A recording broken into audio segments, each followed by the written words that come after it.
예. 오늘은 자녀 양육에 대해서 좀 이야기를 하겠습니다. 우리가 보통 이런 이야기를 많이 하죠. 우리 인생에서 세 가지가 굉장히 중요하다 그래요.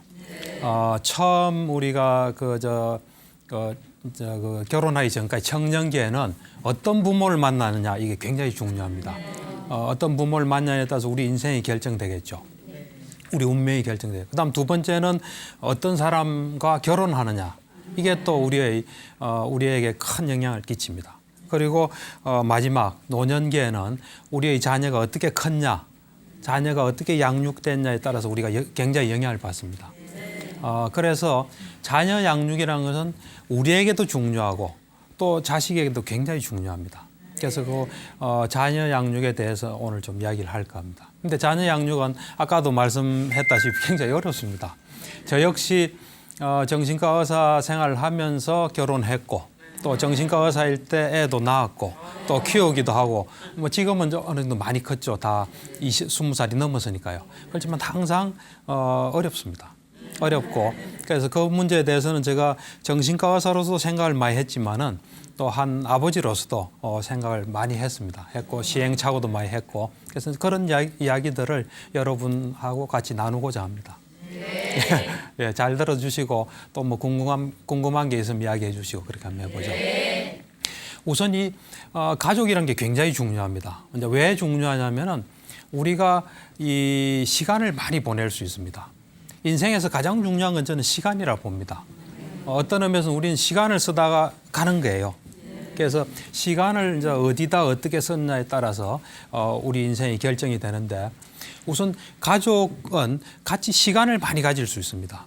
이제 결혼해서 집을 떠나면 뭐 시간을 못 가지겠지만 태어나서부터 이 결혼하기 전까지 시간을 많이 가지기 때문에 그 많은 시간 속에서 서로가 서로에게 좋은 영향을 줄 수 있어요. 예. 그래서 가족이라는 건 굉장히 중요하고요. 그다음 이제 자녀 양육하고 이제 관계에 대해서 좀 이야기하면 우리가 이 수태되는 순간부터 또 뱃속에 있겠죠. 그다음에 출생하겠죠. 그리고 성장해 가겠죠. 이 사람에게는 수태된 순간 여기에 가까울수록 영향을 많이 미쳐요. 예, 많이 미쳐요. 그래서 사실은 지금 태교에 대한 연구가 그래 많이 돼 있지는 않거든요. 앞으로 이제 과학이 발달하고 여러 가지 우리 미세한 걸 이래 체크할 수 있는 기구들이 많이 발달되면 태교의 이 중요성들이 많이 밝혀질 거예요. 예, 그래서 사실은 이제 지금은 우리가 막연하게 이야기하는 수준이지만 태교도 굉장히 중요합니다. 태교가 중요하고 그다음에 출생 시점도 중요하고 하여튼 이 과거로 갈수록 중요해요. 그러니까 어떤 어머니는 그러더라고요. 옛날에 제가 굉장히 오래전인데 애한테 말을 잘 안 시켜요. 그래서 왜 말을 안 시키면까 애가 말도 못 하던데 뭐 말해서 무슨 소용이 있냐 그러더라고요. 굉장히 위험합니다. 애가 자꾸 말을 듣고 들으면서 말을 배우는 거거든요.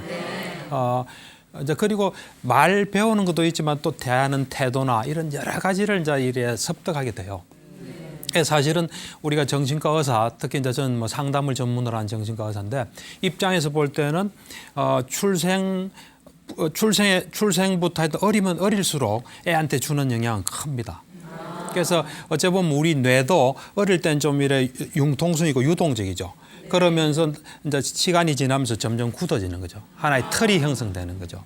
그래서 그런 면에서 볼 때 이제 정신분석에서는 이렇게 이야기합니다. 출생에서 한 6세까지 성격의 기본적인 틀이 생긴다고 봐요. 이제 그 틀은 어떻게 생기냐면 타고난 기질이 있어요. 백지 상태에서 출발하지 않습니다. 다 달라요. 출발점이 다 다릅니다. 타고난 기질이 다 달라요. 예를 들면 우리가 똑같이 그 신생아들을 그 신생아실에 눕혀놔도 큰 자극이 팍 오잖아요. 예를 들면 뭐 천둥이 친다든지 뭐가 펑 할 때 반응이 다 다릅니다. 어떤 애는 그냥 가만히 있는 애도 있고 어떤 애는 깜짝 놀고 바들바들 떠는 애가 있고 소리가 없어도 계속 떨고 있는 애도 있고 그건 벌써 타고난 게 다르다는 거예요. 그 타고난 게 뱃속에서 달라졌는지 출생할 때부터 뭐 DNA나 여기서 된지 그건 우리는 알 수 없습니다. 앞으로 이제 과학이 발달되면은 어디서 무슨 영향을 받은 게 나오겠죠. 그래서 타고난 기질은 다 다릅니다.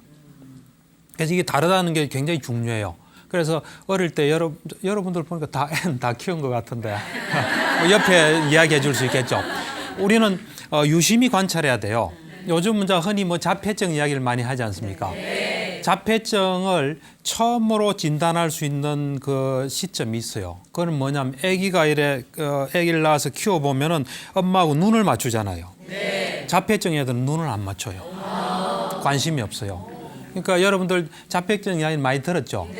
자폐증의 핵심은 뭐냐면 관계 형성을 못 하는 거예요. 사람이 사람 사이에서 엄마를 보고 반겨두셔야 또 엄마도 아기를 보고 웃고 그럼 관계가 형성되잖아요. 근데 그 관계 형성이 안 되는 거예요. 그렇듯이 하여튼 이 타고난 기질이 우선 있고요. 그 다음에 아이가 이제 그 환경 그 속에서 이래 뭔가 형성되는 게 성격이에요. 근데 아이는 가족하고 제일 먼저 만날 거 아닙니까? 그죠? 부모하고 만나고 또 형제가 있으면 형제. 또 그 집을 자주 방문하는 뭐 친척 이래 되겠죠. 그죠? 그래서 그 관계 속에서 그 관계가 굉장히 중요합니다, 사실은. 그래서 정신분석에서는 이제 이런 이야기를 하죠. 아까 얘기했다시피 태어나서부터 한 6세까지, 만 6세까지 성격의 기본적인 틀이 형성되고 그 틀에 따라 살아가는 거죠. 살아가면서 그 틀이 출생에서 한 3세까지 좀 심각한 문제가 있다. 그러면 커서 정신병이 될 소지가 좀 있어요. 다 그건 아니지만. 그 다음에 그러니까 어릴수록 중요한 겁니다. 어떤 사람은 어릴 때는 좀 함부로 대하고 맑게 알아듣고 이러면 잘해주겠다는데 그 잘못된 생각입니다.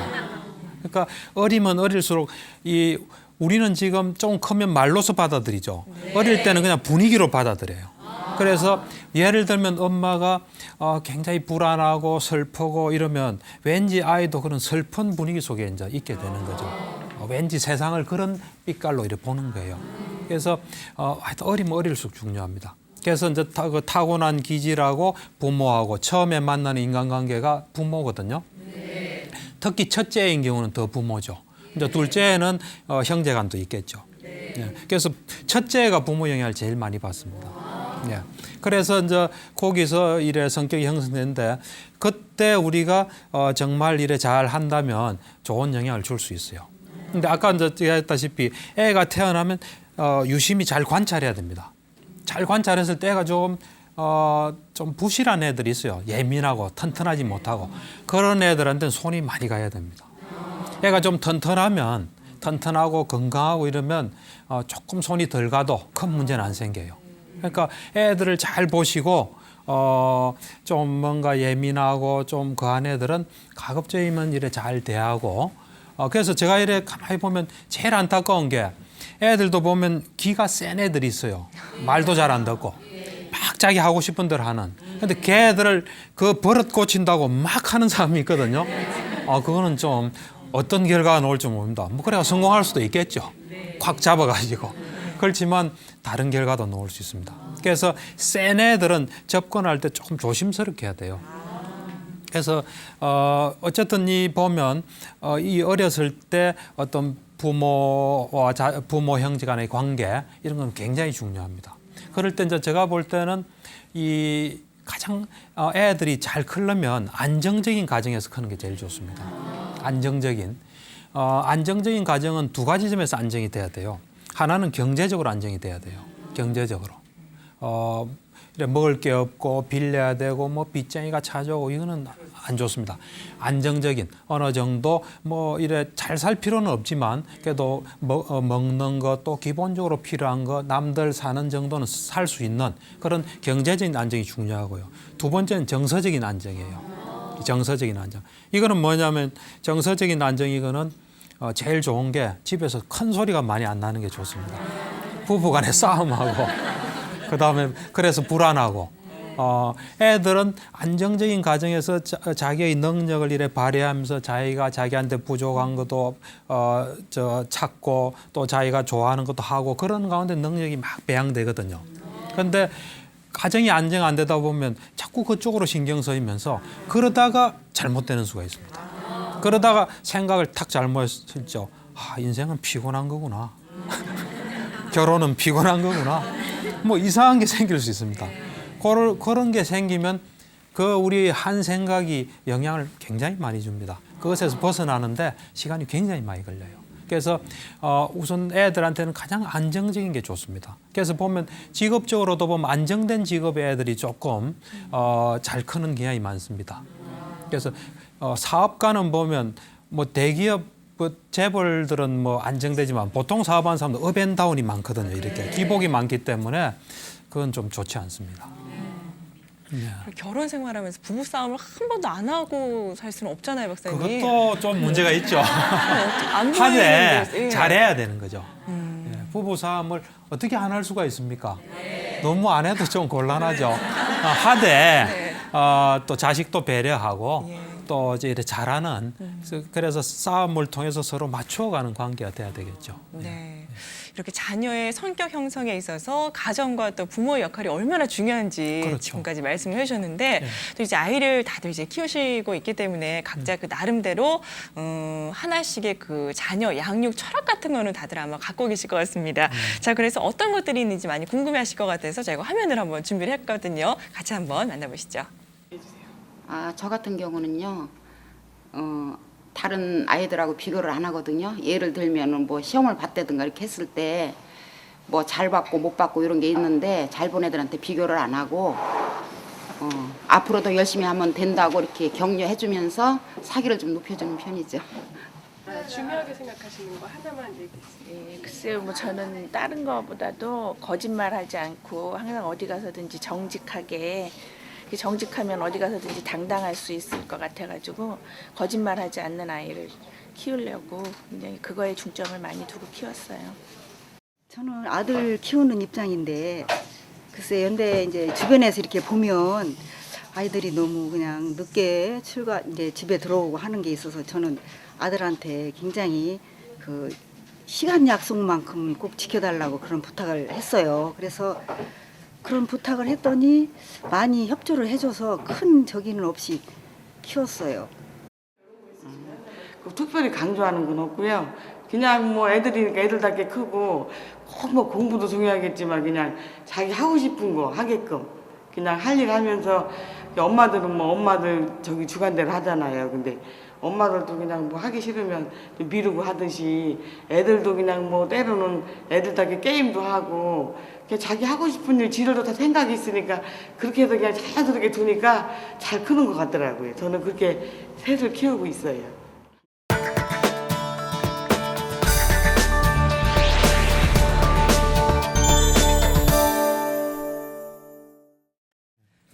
네, 보신 것처럼 많은 부모님들께서 이렇게 양육 철학들을 다들 갖고 계신데요.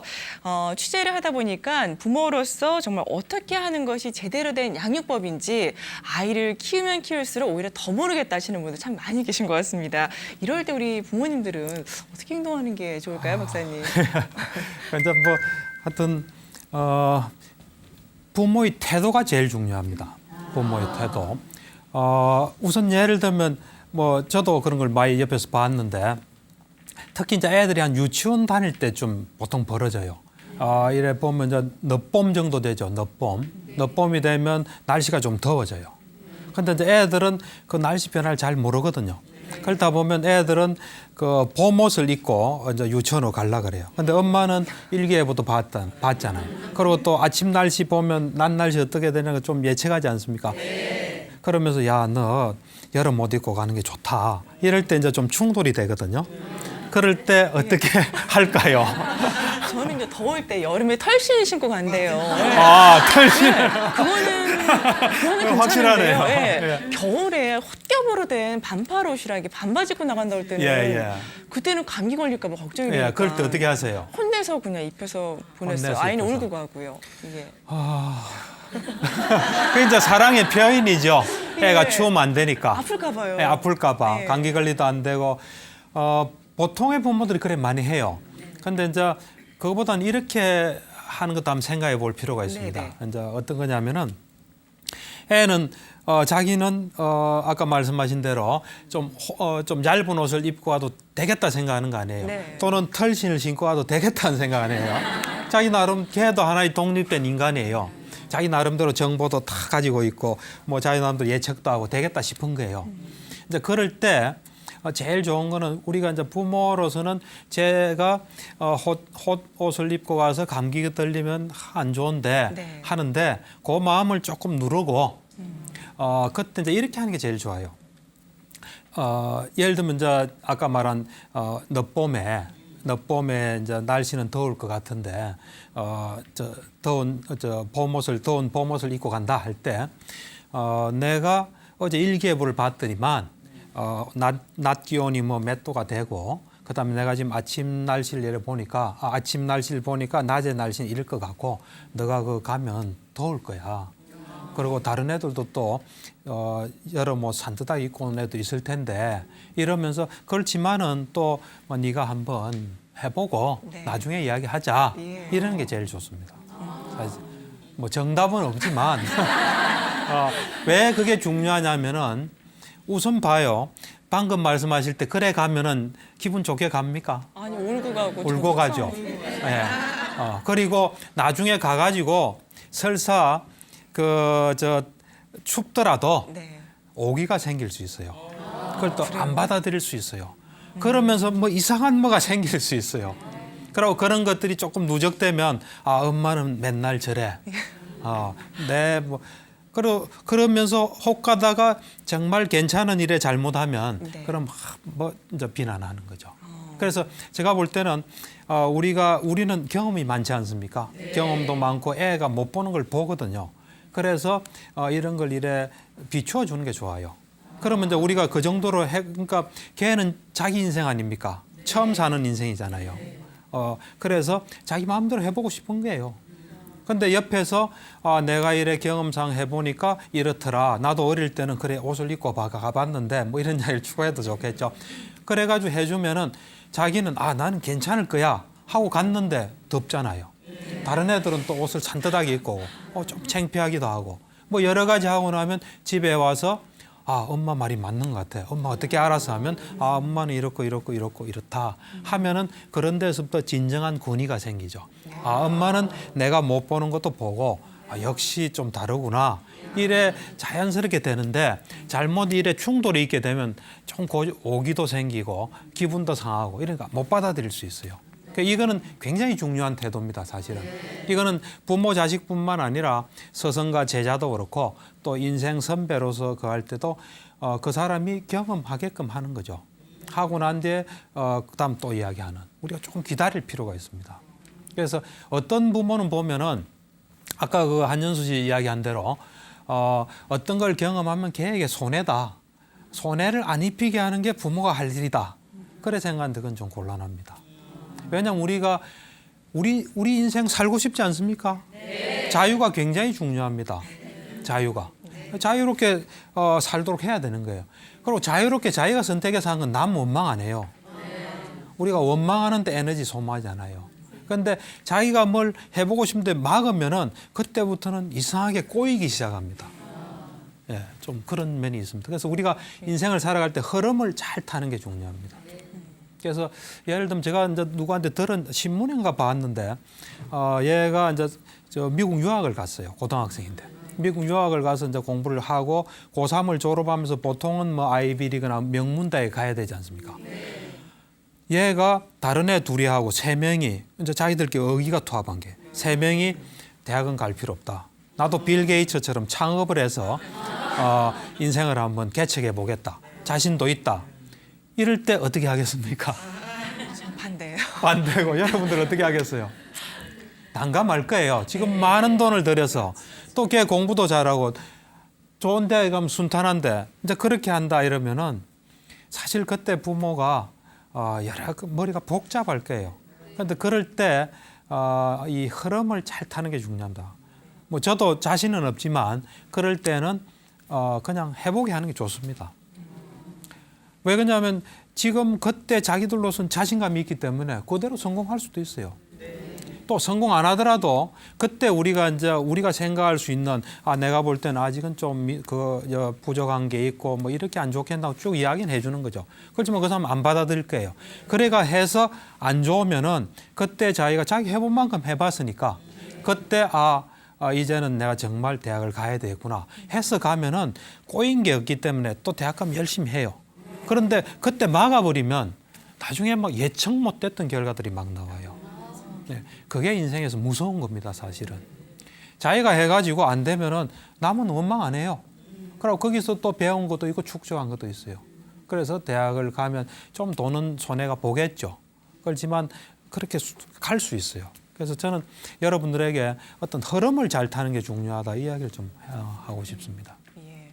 근데 요즘에는요, 예, 그 부모님들과 왜 이렇게 친구 같은 엄마, 친구 예. 같은 아빠 뭐 예. 이런 것도 그렇죠. 많잖아요. 예. 예전에는 뭐 이렇게 권위를 내세우고 왜 이렇게 예. 엄한 부모님들이 많으셨는데 예. 그런 친구 같은 엄마 아빠 관계는 어떻게 보세요? 그런데 그것도 사실은 우리가 이 애들 키울 때 부모 문제에 안 걸리는 게 참 중요합니다. 부모 문제에 걸린다는 거는 뭐냐면 이제 애가 어떤 애고 애가 기질이 다르다 그랬죠. 기질도 다르고 좋아하는 것도 다르고 소질도 다르고 적성도 달라요. 그래서 애에 맞게 뭔가 살아갈 수 있는 길을 열어주는 게 우리가 제일 중요한데 방금 이야기한 그런 것이 자기 문제에서 나올 수도 있어요. 어떤 문제에서 나올 수 있냐면은 내가 굉장히 억압적인 분위기에서 컸다. 그러면 나는 참 어떤 친구 같은 엄마가 돼야지, 친구 같은 아빠가 돼야지. 뭐 그렇게 또 생각해 볼 수도 있어요. 그래서 그쪽만이 굉장한 가치를 둘 수 있어요. 그래서 그쪽으로 뭘 하다 보면 그쪽에 좋은 점을 이렇게 다른 걸 놓칠 수 있어요. 예. 그래서 자기 문제에서 뭐 발생하는 건 별로 좋지 않다고 봐요. 뭐 그냥 친구처럼 가깝고 이런 건 굉장히 좋습니다. 좋은데 뭔가 자기 어떤 살아온 한이랄까 자기 문제에서 그것에 너무 그걸 두는 사람 있죠. 어떤 부모는 보면은 자녀한테 존댓말하는 사람도 있더라고요. 그래서 그 좋은 뜻으로 하는 건 좋아요. 예를 들면 엄마한테 존댓말 하게 하려고 하는 건 좋은데 너무 지나치게 하게 되면은 지나치게 예의 바르고 지나치게 하다 보면 그저 가정에서만 크는 건 아니잖아요. 우리는 사회에 나가야 돼요. 사회는 별 사람이 다 있습니다. 특히 남자들 군에 가야 되잖아요. 거친 사람들 많습니다. 거기서 잘 살 수 있도록 소위 말해서 이제 예방 주사를 좀 맞고 크는 게 좋습니다. 그래서 우리가 참 자녀를 존중하고 부드러운 말과 이래 존중하는 말 쓰는 건 좋지만 때로는 또 약간 이래 뭐 거친 것까지는 아니지만 좀 단호하게도 하기도 하고 또 이런 사람도 있다. 우리 집 분위기는 참 좋지만 다른 집도 안 그럴 수도 있다 하면서 세상에서 부딪힐 거에 대해서 미리 좀 준비시키는 것도 굉장히 중요합니다. 그래서 애들 키우기는 참 어렵습니다. 애들 키우기는 참 어렵고 얼마 전에 제가 신문에서 보니까 그 우리나라의 그 장관도 지내시고 뭐 국회의원도 지내신 분이 책을 썼더라고요. 그 뭐 3대에 걸친 그 남자들의 이야기 해가지고 썼는데 그분 그걸 보고 이분 이야기를 내가 좀 방송에서 해야 되겠다는 생각이 들었어요. 이분 이제 아들이 고등학교를 가니까 우리나라는 미국 식민지입니다 그러더래요. 그 가만히 보니까 좀 지금 우리가 식민지라고 볼 수 없잖아요. 이 자유로운 거에서. 그래서 너 왜 그런 말 하냐 하니까 학교 선생님이 그러더라. 그래서 그 선생님이 참 훌륭하신 분이다. 이제 보통은 지식만 전달하는데 너희들의 삶에 영향을 주려고 귀중한 인생의 어떤 귀중한 걸 가르쳤구나. 그래 뭐 어떤 점에서 식민지를 하더냐 해서 이제 쭉 듣고 그다음에 나의 의견은 좀 다르다. 너도 알다시피 나는 공직 생활도 많이 했고 여러 가지 면에 볼 때 나는 이런 의견을 가지고 있다. 또 쭉 이야기해 준 거예요. 그러면서 이런 데 도움될 수 있는 책이 있다 해가 주고 그래서 걔가 판단할 수 있게끔 이렇게 자료를 준 거예요. 그런 게 굉장히 중요합니다. 너 무슨 소리 하냐. 그래 되면 아이는 그 속에서 뭔가 일리가 있고 사리에 맞고 이거 참 내가 못 보던 점이다 하고 했잖아요. 그거를 인정하는 게 굉장히 중요합니다. 그런 측면도 볼 수 있지만 이런 측면도 있다. 그러니까 그리고 또 우리가 애한테 뭔가 이래 주고 싶지만 내가 없는 것도 있잖아요. 안 그래요? 그럴 때는 이래 애가 받을 수 있는 것을 좀 찾아서 가르쳐 주는 게 좋습니다. 제가 일본 사람인데 이 사람이 수학자예요. 그 수학자인데 이제 수학에서 노벨상 같은 상을 받으신 분이에요. 이 사람이 쓴 책을 봤어요. 보니까 이 자기 어머니가 일자무식인데 굉장히 항상 고맙게 생각한대요. 왜냐하니까 어릴 때부터 호기심이 많아서 뭐라도 물으면은 그걸 저 사람한테 가르쳐 줄 것이다 해서 찾아갔대요. 그렇듯이 우리가 줄 수 없는 거, 근데 애는 필요한 게 있으면 줄 수 있도록 우리는 해야 돼요. 예를 들면 내가 좀 무뚝뚝하다. 그러면 좀 부드러운 사람을 좀 옆에 두면서 좀 대화하게도 하고, 또 내가 직접 못 갈 때는 사람을 보내서 하게 한다든지, 꼭 우리가 다 할 필요는 없습니다. 우리가 부족할 수도 있어요. 그럴 때 애를 위해서 필요한 뭘 줄 수 있도록 이렇게 우리가 조치를 취해주는 것도 굉장히 중요합니다. 네. 그리고 아이를 키우다 보면은 왜 네. 여러 가지 일들이 일어날 수 있잖아요. 예, 예. 뭐 아이가 좀 어렸을 때는 예를 들자면 뭐 문제집을 사겠다 예. 해서 돈을 받아가는데 뭐 예. 다른 데 쓴다거나 아, 자기는 그렇게 시작해서 나중에 또 예측할 수 없는 여러 가지 일들이 이제 발생을 하게 될 텐데 그렇죠. 그럴 때 저희들은 어떻게 반응을 하는 게 좋을까요? 그러니까 우선은 제일 중요한 건 잘 알아야 됩니다. 아이를 잘 살피고 있어야 돼요. 예민하게 뭐 일하지 마시고 그냥 우리가 잘 이래 보고 있다가 뭔가 애가 약간 이상한 조짐을 보인다. 그럴 때는 탁 개입해야 돼요. 그래서 혹시 무슨 일이 있나든지 애가 보통 학교 갔다 오면 막 밝게 뛰어들어오면서 엄마 하는데 이상하게 요즘은 그렇지 않다. 얼굴에 그늘이 있다. 이러면 이래 물어봐야 돼요. 물어보고 너가 혹시 뭐 어려운 점이 없나 이래 물어봐서 그것을 이래 뚫고 나가야 돼요. 그러니까 우리는 뭐 직장을 가질 수도 있습니다. 갈 수 있지만 항상 이 아이들이 완전히 클 때까지는 좀 관심을 가지고 계속 봐야 돼요. 봐서 뭔가 문제가 생기면 그때 개입해 들어가야 돼요. 무슨 일이 벌어지더라도 건강하고 자기한테 도움될 수 있도록 반응하게 도와줘야 됩니다. 우리는 저는 뭐 이런 생각을 합니다. 정신 건강이라는 것은 어떤 일이 닥치든 간에 그것에 대해서 건강하게 반응하면 정신이 건강한 사람이에요. 건강하게 반응하지 못하면 건강하지 못한 사람이에요. 예를 들면 시험을 쳐가지고 한번 크게 실수할 수 있습니다. 또는 내일이 시험 날 늦게 늦잠을 자고 일어나서 1시간을 빼먹을 수 있어요. 그럴 때 건강하게 반응하면 건강한 아이예요. 그리고 건강하게 반응하게끔 우리는 도와줘야 돼요. 그래서 세상에는 무슨 일이든지 벌어질 수 있습니다. 안 그렇습니까? 알람을 했지만 알람이 작동을 안 할 수도 있고요. 예. 그리고 우리가 예상 못한 일들이 얼마든지 벌어질 수 있거든요. 그럴 때 최선을 다할 수 있는 더 이상 사태를 더 악화시키지 않고 이래 해 나가는 그런 것을 우리는 가르쳐야 됩니다. 네. 그래서 요즘 보면은 뭐 이래 성폭행 이런 것도 많지 않습니까? 성추행도 많고. 이제 그럴 때 그거는 어째 보면 큰 일입니다. 그럴 때 아이가 그 일을 잘 겪어 나가도록 우리는 도와줘야 됩니다. 근데 엄마는 그때 너무 엄마가 과민 반응할 수도 있어요. 그리고 또 애가 엄청난 큰일 당했다고 또 생각할 수도 있어요. 그래서 마음 아파할 수도 있어요. 근데 사실 그에 대해서 애는 우리가 생각했던 못한 식으로 또 반응할 수도 있어요. 애는 별일 아닐 수도 있어요. 어떤 의미에서는. 그러니까 제가 이래 애들 이래 성하고 관계된 애들 상담을 해보면요. 어렸을 때 뭐 이래 그 옆집 사람이 성적으로 자기를 어떻게 좀 한 경우라든지 또 형제간에도 그런 경우가 있거든요. 그 당시는 잘 몰라요. 언제 이제 그때는 보통 사춘기 돼서 성교육을 받는다든지 이럴 때 내가 큰일 했구나. 내가 있어서는 안 될 일을 했구나 하면서 고민에 들어가는 경우가 굉장히 많아요. 그 당시는 우리 부모가 생각하는 거하고는 좀 다를 수 있어요. 그럴 때 부모가 건강하게 반응해야 돼요.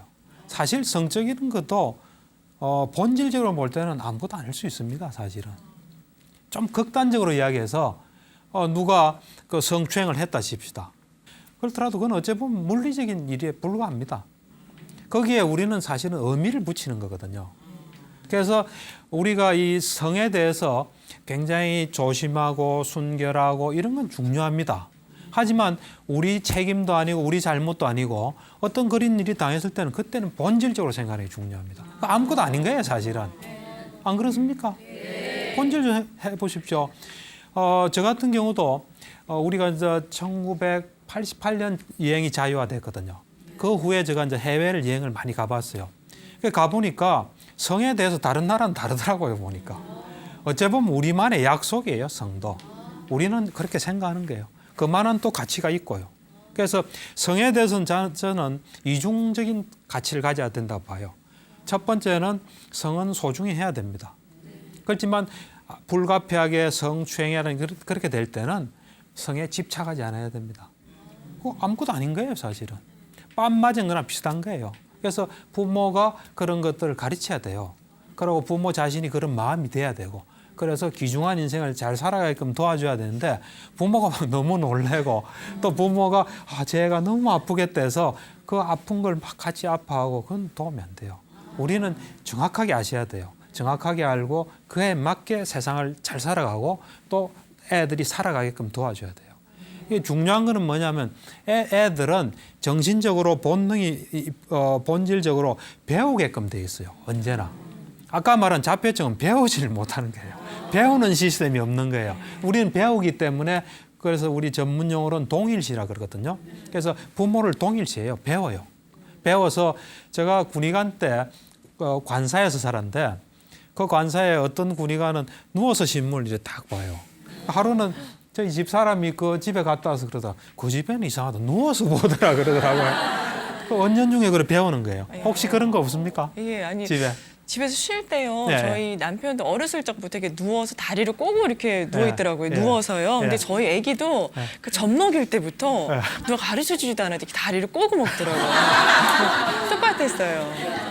그러니까 여러분들이 알게 모르게 배웁니다. 배우는 시스템이 없으면 우리는 이래 문명을 건설할 수 없어요.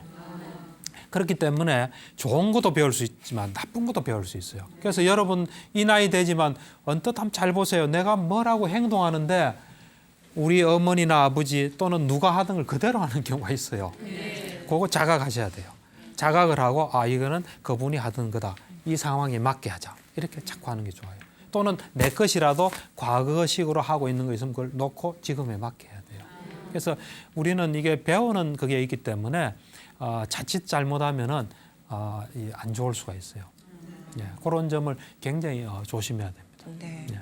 그리고 아까 양육 철학에 예, 관한 예, 그 인터뷰 예. 중에 예. 특히 어떤 분들이 비교하지 않으려고 노력한다 예, 예. 이런 분도 예. 계셨는데 예. 남하고 비교하지 않는 것도 우리 아이들을 그래도 중요할 것 같아요, 박사님. 근데 자꾸 비교하게 그렇죠. 돼요. 예. 비교하지 않는 이게 참 중요합니다. 비교를 하게 되면은 어떤 의미에서는 즐길 수가 없어요. 그리고 내 부족한 거를 이래 메꾸어 가고 내 부족한 거를 메꾸어 가는 재미를 또 느낄 수 없어요. 비교하면은 비교하는데 에너지가 굉장히 많이 듭니다. 잘 보세요. 비교하는 한은 내보다 높은 사람 언제나 있습니다. 안 그렇습니까? 그래서 언제나 기죽게 돼요. 그다음에 내보다 낮은 사람 언제나 있어요. 그래서 자만심도 우리한테 좋지 않아요. 또 위축되는 것도 좋지 않고.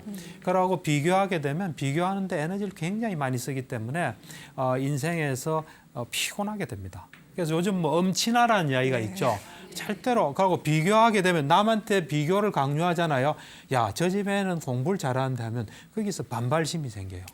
그러고 마치 내가 그럴 때 공부하면 엄마가 시킨 대로 하는 것 같은 느낌이 들어요. 그건 곤란하지 않습니까? 그러니까 걔가 스스로 마음을 먹고 할 수 있는 분위기를 마련하는 게 좋습니다. 그러니까 좀 연구를 많이 하셔야 돼요. 우리는 뭐든지 쉽게 해결하려고 그래요. 야, 쟤 잘하더라 하면 얘가 분발해서 하겠지 하는데 우리가 생각하지 못한 부작용이 생길 수 있습니다. 그런 거 굉장히 조심해야 돼요. 네. 그리고 이제 애 키울 때 또 하나 조심해야 되는 거는 저도 뭐 그런 생각이 들었는데 애를 항상 고정시키는 경향이 있어요. 지금 어떤 모습을 보이잖아요. 그럼 쟤가 계속 그럴 것 같은. 커서도 저러면 어떻게 하나. 그건 그렇지 않습니다. 애는 계속 바뀌어요. 보면 어릴 때는 얼굴도 막 바뀌죠. 그렇듯이 이 정신적인 것도 계속 바뀌어요. 그렇기 때문에 어떤 뭐 지금 모습이 있다면 저러면 어떻게 해서 그거 꼭 고쳐야지. 막 이거 안 고치면 큰일 난다 하는 경우가 있는데 그거는 좋지 않습니다. 그렇지 않고 그냥 그 순간에 그냥 최선을 다하는 게 좋아요. 애 입장도 좀 생각하면서 자, 네가 이러면 이런 게 안 좋다. 이러면서 계속 이래 쳐주잖아요. 이렇게 비춰주면은 나중에 어느 날은 그게 그런 분위기 속에 가게 돼요. 그래서 우리가 이래 보면은 이래 그 한 번에 뭘 고치려고 생각해서는 안 됩니다. 애들이 뭘 잘못하면 그때 가볍게 이래 이야기하고 또 애 입장도 좀 생각하고 그래서 저 같은 경우는 백화점 같은 데 이래 가면서 보면은 막 길에 누워서 막 떼서고 엄마는 막 딱 보고 있고 너 일어나 그러고 막 싸우는 경우가 많거든요. 그거는 저는 좀 절충안을 하는 게 좋아요. 애 체면도 좀 생각해야 되고 애 기분도 좀 생각해 줘야 되고 그럴 때 야, 너 정말 그거 갖고 싶나? 그렇지만 너 봐라 이래서 무리 아니냐? 그렇지만 오늘은 내가 하나 사줄게. 그렇지만 다음엔 그러지 마라 하면서 자꾸 이렇게 가는 게 좋습니다. 그걸 끝까지 고치려면 부러질 수가 있어요. 애가 얼마나 갖고 싶겠어요. 그런 것도 있지 않습니까? 또 애는 뭐 여러 가지 상황도 모르고 그러니까 조금씩 이래 절충해 가는 그런 어떤 사람은 그래 말 들어주면 계속 듣는다 생각하는데 그렇지 않습니다. 애를 좀 믿을 필요도 있어요. 그러면서 우리가 올바른 걸 자꾸 이래 해주면 나중에는 애들이 어느 날 우리 말을 막 남한테 해요. 자기들끼리도. 부부간에도 그렇지 않습니까? 부부간에도 보면 내가 말할 때는 막 반발하다가 어떤 사람하고 말할 때 내 말을 그대로 막 하는 수가 많아요. 그러니까 이 토론도 그래요. 토론도 보면은 서로 토론하는데 막 자기 주장해요. 그런데 저쪽에 좋은 게 있으면 나중에 뭐 할 때 보면 그 말을 내가 받아들여서 하는 경우가 많아요.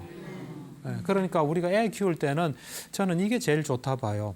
애들이 좀 지나치게 놀 때 그 입장도 좀 생각하면서 또 순리는 이렇다 하고 그래 자꾸 이래 하면서 이래 맞춰가는 과정 이것이 굉장히 중요하다고 봐요. 예. 요즘 또 저는 한 가지 느끼는 게 왜 어른이 돼서도 나를 그 존중하는 마음 있잖아요. 자존감 이게 굉장히 중요하다라는 생각이 들어요. 그렇죠. 그러니까 아이들이 이제 어렸을 적부터 좀 자존감을 이렇게 높여줄 수 있는 그런 그렇죠. 방법 같은 게 있었으면 좋겠어요. 그러니까 자존감은 우선은 이제 부모가 아이를 좀 소중히 대해야 될 거예요. 아이가 설사 틀린 말을 하더라도 네가 지금은 그런 생각을 하구나 막 무시하는 게 있죠. 무시하고 이래 되면은 자존감이 좀 약해질 수 있습니다. 그러니까 자존감이랑은 우선 이것부터 하나 실천해 보세요. 누가 말할 때 열심히 잘 들으세요. 그럼 그 사람 존중하는 거예요. 또 그 사람도 내가 말할 때 잘 들으면 나를 존중하구나. 내가 말하는 게 소중하구나. 해서 거기서부터 이제 이래 자존감이 싹트기 시작해요. 하여튼 여러분들 항상 이렇게 생각하시면 됩니다. 사람은 무한한 가능성이 있어요. 무한한 가능성이 있고 얼마든지 바뀔 수 있어요. 그래서 그 사람의 가능성을 자꾸 이래 믿어주고 이래 자기 그걸 보게끔 이래 자꾸 도와주는 게 좋습니다. 그래서 사춘기애들 이런 경우가 많거든요. 맨날 이래 늦게 들어오고 그 다음에 이래 엉망을 하는 애가 내가 이제 잘해보겠다 이런 말 하는 경우가 많아요. 그럴 때 그걸 좀 그 순간이라도 받아주는 게 좋아요. 받아주고 어쨌든 그런 속에서 좋은 관계를 유지하는 게 좋아요. 그러니까 애들도 그렇지 않습니까? 막 그거 하다가 뭔가 이래 좀 좋은 말 할 때 그때 어떤 엄마들은 야, 너 그러고도 또 저랬어. 너 말 못 믿겠어. 이건 별로 좋은 태도가 아닙니다. 그때 어째 보면 싹이 난 거죠. 약할지는 몰라도. 그럴 때 존중하고 어쨌든 믿어주고. 그래가지고 또 다른 뭔가 실망식이 나타날 때는 그때는 그때대로 또 처리하는 게 좋습니다. 그럼 잔소리하고 체벌도 너무 많이 하면 안 되겠어요, 박사님? 잔소리는 좀 피곤하고 안 좋죠. 우리가 내 기분이 나빠서 막 말하는 거는 그 목적은 달성하겠죠. 그렇지만 애한테 효과가 있으려면 효과 있게 말을 하는 게 좋죠. 우리가 듣고 싶지 않을 때 말하면요. 조금 심하게 말하면 고문하는 거예요. 그 다음에 효과가 없고 우리 뇌에서 안 받아들입니다. 그러니까 잔소리는 어떤 의미에서 나중에는 막 폭력을 유발할 수도 있습니다. 그러니까 여러분 누구랑 이야기할 때 이제 그만했으면 좋다 할 때는 무조건 그만하세요. 보통 그거다 좀 더 하거든요. 누구든지 그만했으면 좋다 할 때 이제 더 이상 듣기 힘든 거예요, 사실은. 그때는 무조건 수도해요. 수도하고 알았다. 그러고 빠질 줄 아셔야 돼요. 계속 밀어붙이다가는 큰일 납니다. 그래서 잔소리는 좀 별로 효과가 없어요. 짜증내고 잔소리내고 그다음 체벌 이거는 적당히 하는 게 좋습니다. 제일 좋은 거는 이제 매 말 쓱 들 때 효과 있도록 분위기를 잡는 게 좋겠죠. 그리고 매도 자 너가 이랬으니까 이제 몇 대 맞자 네. 해가지고 네가 그러고 앞으로 이제 안 맞도록 하는 게 좋겠다. 하지만 이번에 네가 이런 걸 정했고 또 어겼으니까 맞는다 하고 이래 맞고 사랑의 매로 좀 느껴질 수 있도록 해야 되는데 그냥 막 때리는 경우도 있거든요. 그거는 좋지 않습니다. 한번 여러분 생각해 보세요. 막 때리면 우리 기분 좋습니까?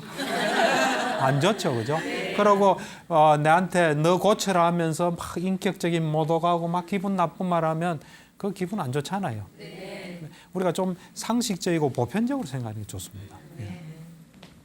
그 약간 아이가 좀 이렇게 예. 저를 무시하는 듯한 예. 예, 태도를 보일 때는 어떻게 해야 돼요? 제가 반응을? 근데 이제 일단은 그때 이 좀 오해가 있을 수도 있거든요. 예. 이제 무시는 없는데 무시로 받아들일 수 있고요. 네네. 일단 이제 우리가 무시한다 이럴 때는 우선 정확하게 상황을 봐야 돼. 정말 무시하는지 아닌지 그걸 봐야 되고 그다음에 정말 무시한다. 그러면은 무시하는 거는 걔한테도 안 좋고 내한테도 안 좋으니까 네. 그걸 가지고 좀 이래 다루는 게 좋아요. 침착하게 좀. 우리는 보통 보면 화가 나면 화로서 막 하기 쉽거든요. 그럴 때 조금 안정되게 차분한 마음으로 좀 다루어 나가는 게. 그리고 언제나 애들을 이제 가르칠 수 있는 기회인 거죠. 네, 말씀 잘 들었습니다. 예, 예.